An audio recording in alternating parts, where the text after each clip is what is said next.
बिहार के मिथिलांचल क्षेत्र में बहने वाली कोसी नदी के तट पर धनपत नाम का एक युवा और साहसी मछुआरा रहता था। धनपत का जीवन नदी पर ही निर्भर था, पर वह अकेला था और हमेशा एक साथी की तलाश में रहता था। एक पूर्णिमा की रात जब वह अपनी नाव किनारे लगा रहा था, तो उसने नदी के गहरे पानी में अत्यधिक सुंदर एक स्त्री को देखा। उसका शरीर जल से भीगा था और उसके बाल तारों की तरह चमक रहे थे। वह कोई साधारण स्त्री नहीं, बल्कि जल की शक्तिशाली यक्षिणी थी, जिसका नाम जलमोहिनी था। जलमोहिनी ने धनपत से बात की और उसे बताया कि वह उसकी साधारणता और ईमानदारी से बहुत प्रभावित है। यह उनकी पहली जादुई भेंट थी। जलमोहिनी और धनपत का प्रेम धीरे धीरे पर गहरा होता गया। जलमोहिनी केवल रात में ही नदी से बाहर आती थी और धनपत से मिलती थी।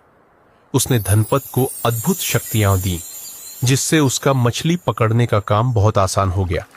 लेकिन यक्षिणी और मनुष्य का प्रेम प्रकृति के नियमों के विरुद्ध था। गांव के पुजारी ने जल्द ही भांप लिया कि धनपत पर कोई अलौकिक शक्ति का प्रभाव है।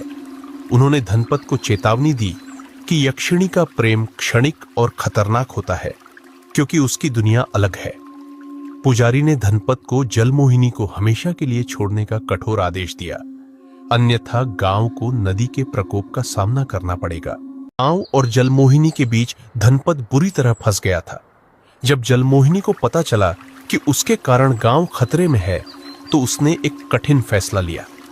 उसने धनपत को आखिरी बार मिलने के लिए एक विशाल पीपल के वृक्ष के नीचे बुलाया। उस रात जलमोहिनी ने धनपत से कहा कि वह उसे बहुत प्यार करती है, पर वह उसे उसकी दुनिया से दूर नहीं कर सकती।